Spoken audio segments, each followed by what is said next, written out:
So, before the election of 1920, the country was a little bit of a mess.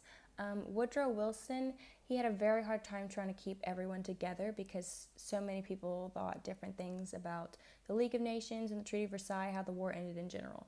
So, basically, right before the election, the country was in shambles, which wasn't good for anyone running, but Warren managed to make it work. So, Warren Harding comes in, and though the Republicans had a lot of really, really great candidates, he was chosen as a compromise candidate, and James M. Cox was chosen as his running mate.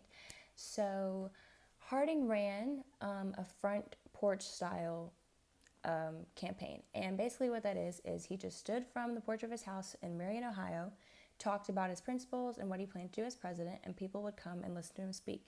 They really liked his principles of conservatism and preservation, and they also really liked how he promoted an idea of the return to normalcy. And that was really great after the war because, like I said, everything was in shambles. And they just wanted peace and stability and a return to normalcy.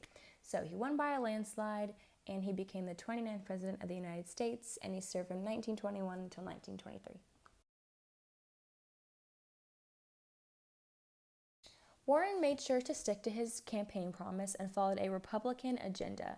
He was a pro business president, and he reduced taxes for large businesses to help stimulate the economy. He limited immigration and passed different high tariff acts that also really helped out these large and wealthy businesses. He passed another act called the Budget and Accounting Act in 1921, and that just created a federal budget system, which really helped to start reducing all of the debt created from World War I. He also surrounded himself with some of the best people he thought were made for the job. So, William Taft as Chief Justice of the United States Supreme Court, Herbert Hoover as Secretary of Commerce, and Charles Evans Hughes as Secretary of Treasury. He also really tried to promote world peace. Though he wasn't a big fan of the League of Nations and was Republican, he did invite Germany, Austria, and some other world power leaders to Washington for a conference that just discussed world peace and tried to keep everyone together. Harding's principle of the return to normalcy benefited the country in some ways, but then it hurt it in others. His pro business ideals really promoted domestically consumed products over imported products from other countries because it really helped the economy. And because these companies were making more money, and spending less on taxes, they were also able to use that money and become wealthy. Then Harding passed the Revenue Act, which helped these already wealthy businesses become even more wealthy, and that allowed them to keep capital within their companies and not let it go anywhere else, such as these smaller companies or corporations that actually needed the money.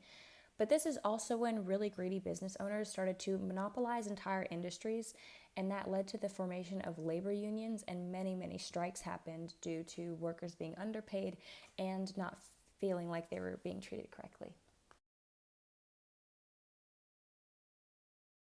In the summer of 1923, Harding decided to go travel across the country to promote his policies and his principles.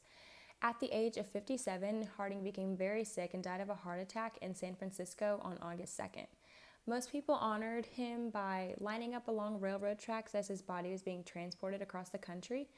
But there were some scandals that arose after his death, such as the Teapot scandal, and some of these did tarnish his image as a whole. But all in all, Harding did a really great job after the war for the U.S., just with progressivism, getting rid of debt, and boosting the economy.